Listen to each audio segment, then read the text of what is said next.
Hello everyone and welcome back to the channel here. Today we are continuing the Amazon series where we put prices and performance against each other and try and build computers for certain price points, and we try and get the best performance for that price point. So what makes this challenge challenging is the fact that these all have to be new parts. And when you're getting below $500, it really becomes difficult to get new parts at these prices. So the PC that I've laid out today is a good starting PC for if you consider that it's new. But it's not going to be able to handle 2K or 4K or anything like that. But if you have $400 and you want to build a PC, this is something that I'd recommend. But it's also something that you can upgrade in the future. So let's get started here. So for the first part, the CPU, of course. I've decided to go with the Ryzen 3 4100. Now, this CPU is a 4-core CPU, but it does have 8 threads. And the thing with this CPU is that it's going to perform well for gaming, but not much else. So if you only want to play games, you want to join your buddies on Fortnite or Call of Duty, or maybe play some racing games, play some flying simulators, whatever you want to do. The CPU is going to be good enough to play those games at HD, but it's not going to be good for productivity workflows or any kind of productive work that you have to do, things like Photoshop or video editing or whatever you might want to do. So I wouldn't recommend this for anything other than gaming, unfortunately, but at $64 I can recommend it for gaming. So that's what we do for the CPU. And the thing with the CPU as well is it comes with the Wraith Stealth Cooler, which is quite a good CPU cooler, especially for handling a CPU with a power draw as low as this one. This is that cooler, and it looks quite nice as well. It fits into most systems, and this system is just going to be like a stealth kind of PC. It's not going to have any lights because that doesn't fit in our budget, so I think it's going to look nice. Okay, moving on to the motherboard. And I basically just got the cheapest AM4 motherboard that I could. So this is a ASRock A520M HDV motherboard, and this is a I think it's a mini ITX motherboard. So it's not big, but it's not too small either. And it does limit your upgradability somewhat because you've only got the 2 DIMM slots and you've only got the 1 PCI Express slot. And above that, which is kind of smart, you've got the normal PCI slot. So if you want like a Wi-Fi card or something, you can buy it and put it in there. And it does also have 1 NVMe M.2 slot. So we're not going to use an NVMe drive for this build because it's too expensive, but if you want to upgrade to an NVMe in the future, then you can. Okay, for the graphics card, we are going with the ShowKing's Radeon RX 588GB. Now, this card is a good card for, how do I put it? It's good enough for mid-range HD gaming, so you won't be able to run everything at ultra, but you will be able to run everything at least medium with really good results. And the thing is, it's got that 8GB VRAM there, so because of that you'll be able to put the textures quite high in games, and that's going to be nice for visuals. So even if you put everything on medium but you've got those textures at ultra, it's going to still look really good, especially at HD resolution. So that's why I recommend this. I wanted to fit like a 5600 XT or a 5500 XT, but I just couldn't make it work with the budget. So that's what I would recommend for this if you're going new. Now, these cards are not... these are official brands, but they're like Asian brands. But I mean, that doesn't really matter too much. I've seen so many videos where people test these cards and they perform the same as the normal brands that we know in the West. So I wouldn't say that these aren't legit. This card seems to have 3 display ports and 1 HDMI port. So yeah, it's got good options for if you want to use multi-screen setups as well. And if you look at it, it's got a 256-bit bus width, which is quite good. It's got 8 gigs of video memory. Now this is the 2048 CUDA version of the card, so it's a little bit tuned down, but I've seen many performance videos with these, and it performs very close to the normal version of the card. It does pull 185 watts, which is a little bit high, but it is an older card and they did pull more. So that's it for the card. It's going to perform pretty well at HD, and there won't be anything you can't play, let's put it that way. Okay, moving on to the memory. We have the Patriot Signature Premium DDR4 16 gig. This is rated at 32,000 megahertz. I'm not sure what the timings is on this. It might be CL18 if I had to guess. So not the best there, but you know, it's not the best system. It's really just for gaming, and it's got good ratings. So I think for gaming this is going to suit you well. It'll be fine, and they look quite nice. You know, they got these black heat sinks, and I think it looks quite nice. No RGB, but at this price point we don't care about RGB too much. You can always upgrade to different RAM sticks, or you can just put, they sell these little RAM covers that you can put on if you want lights. Okay, not too much to say about the RAM. It's just RAM. It's going to serve you quite well.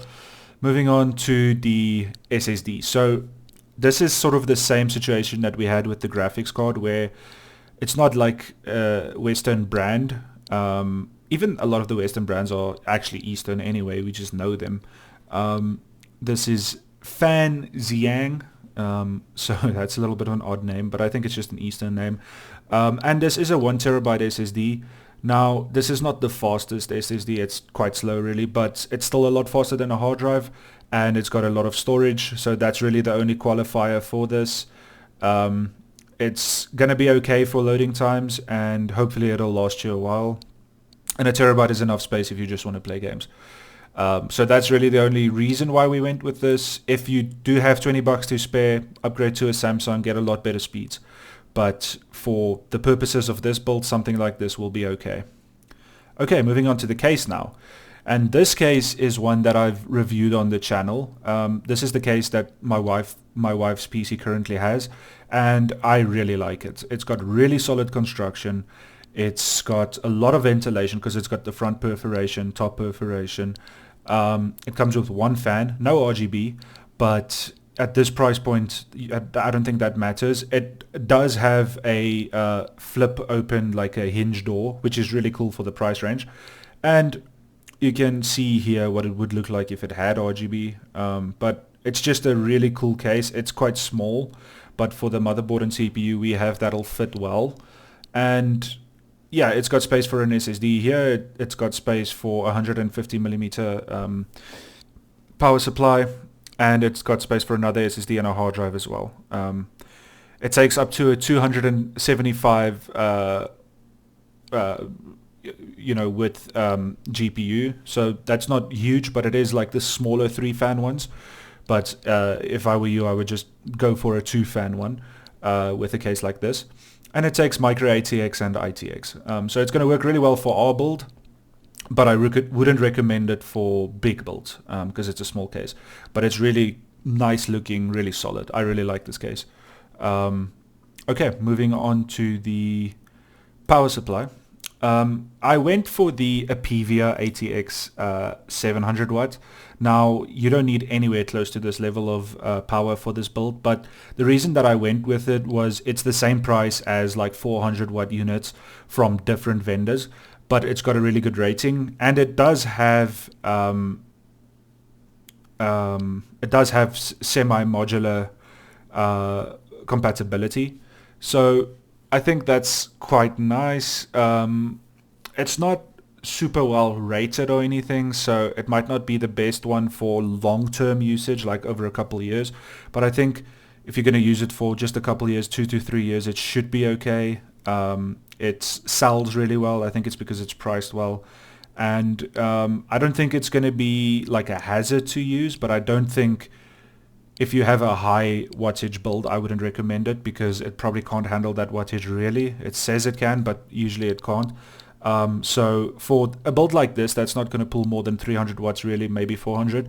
I would recommend it because it's got the semi-modular is really nice for cable management. So that's why I would recommend this. I think it'll work well with our system for this purpose. But if you have a really high quality component system and you pay more than like $600-700 for it, then just get a better power supply for something like that. So that's it for the parts. I think for $400 it's going to make a really compelling system.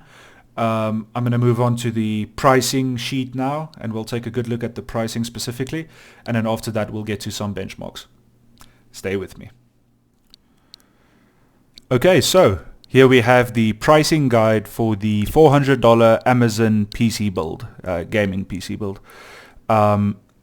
Starting out with the CPU, the Ryzen 3 4100. We spoke about it, good for this kind of gaming, not going to be good for productivity, $64.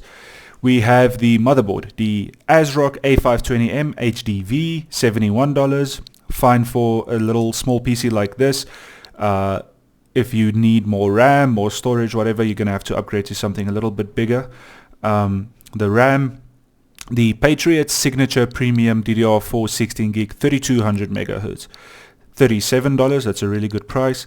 The GPU, we have the Showkings Radeon RX 588 gig, coming at just under $100, $96. That's a good price for a GPU, especially one that gives the performance that this one does. The SSD, we have the Fang Xiang S101 1TB SSD, $35. Again, it's really cheap, but it's slow, and it isn't going to be good for productivity, but it's okay for games. It won't be too bad for the low screens and stuff. $35 is a really good price there. We don't have a hard drive. We don't have the budget for it, and a terabyte's enough for games anyway.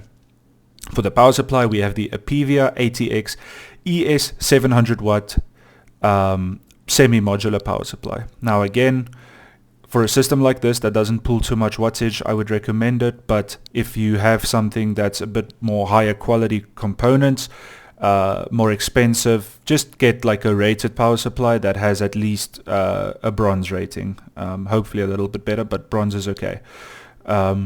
This power supply will be kind of future-proof if you want to upgrade that CPU to maybe like a 5500 and that graphics card to like a 6600 or something like that. This power supply will be able to handle those easily.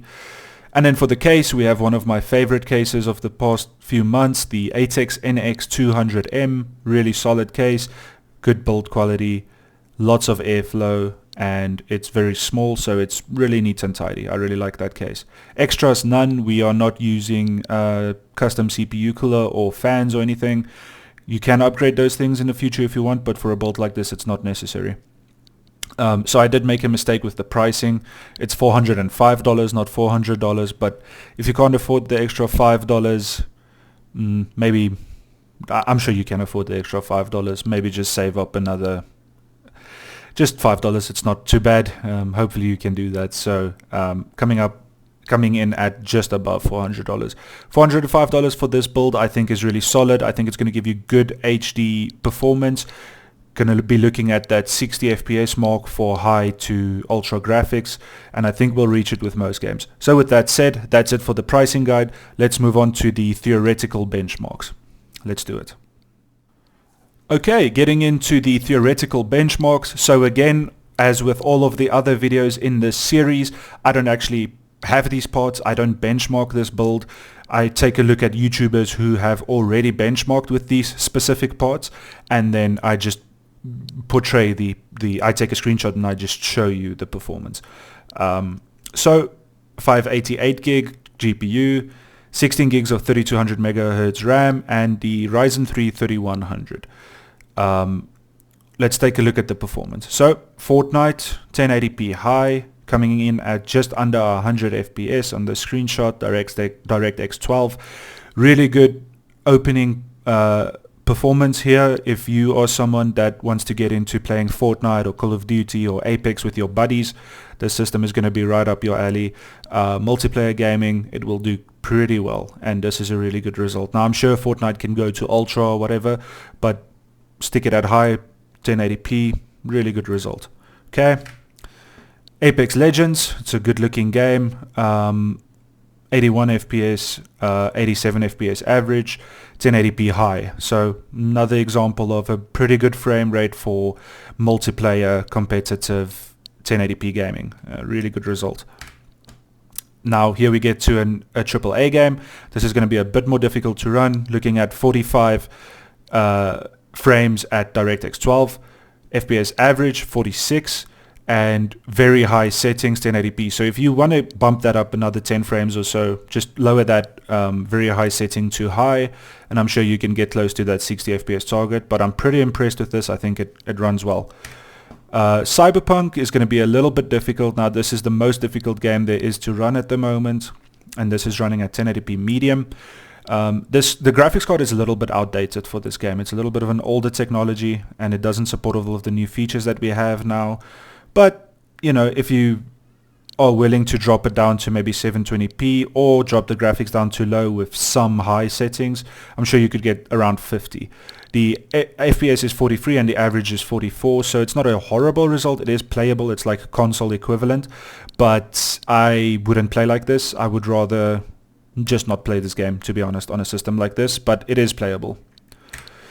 Battlefield 5, good looking game, 1080p Ultra, 63 frames per second, DirectX 11. So that's a pretty good result. And it's just a testament to this PC will be able to run multiplayer games quite well.